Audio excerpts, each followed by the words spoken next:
Bosworth, and I want to hear from her. A little bit about yourself and why you're running. Thank you. You have one of the best chairs that I've worked with in the state. You should be very proud.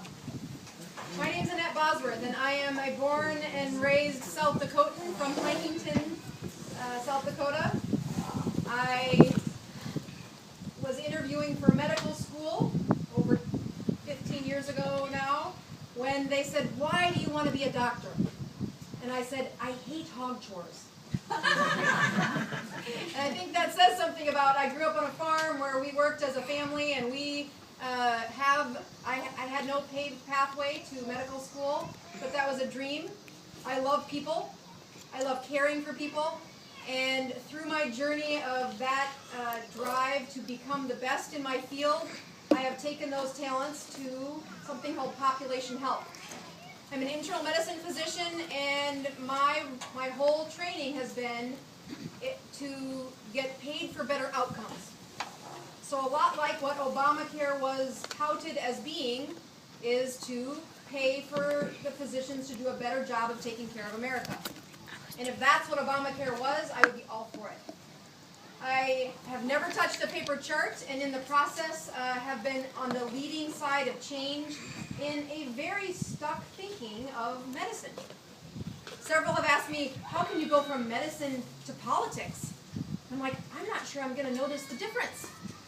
There is an amazing amount of politics that happens in the way your healthcare is delivered, the number of people that make choices about your healthcare that you don't even get consulted on, that if we try to implement and we don't have the permissions from the people, you will pay for it or you won't get it.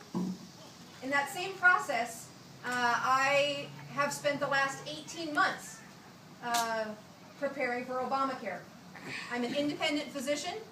I have a MacBook that I will take into the homes of patients, that I go into the shelters, that I see patients in jail.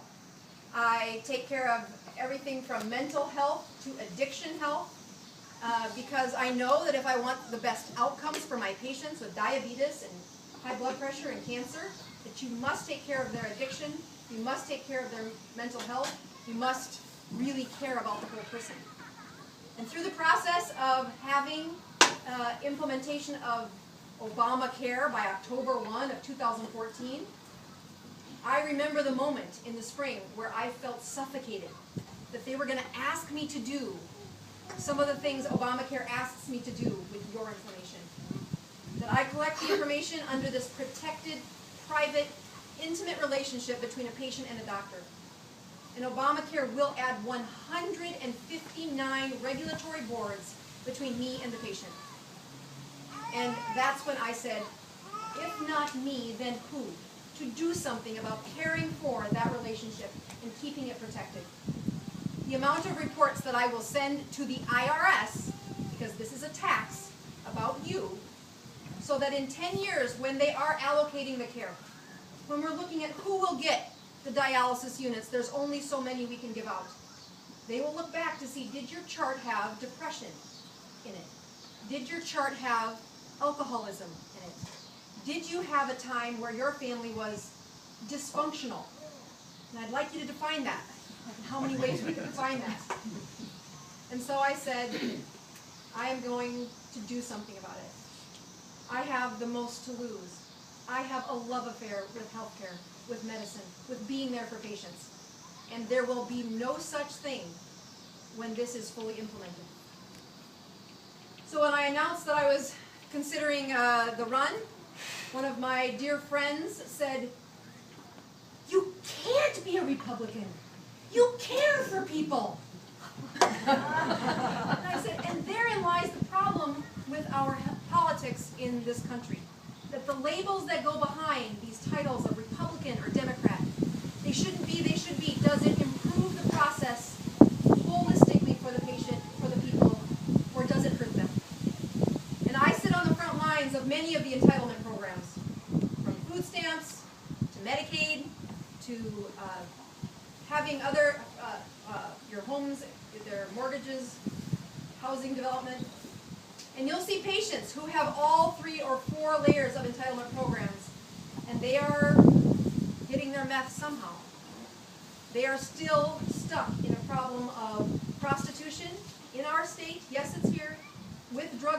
I see it on the front lines.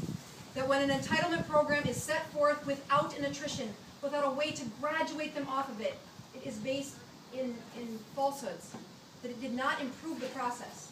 There must be a way that they graduate off of these, because it only creates a level where the patient, in my case, becomes very dependent on the money and the process, and then stops having the drive to really be the all-American dream.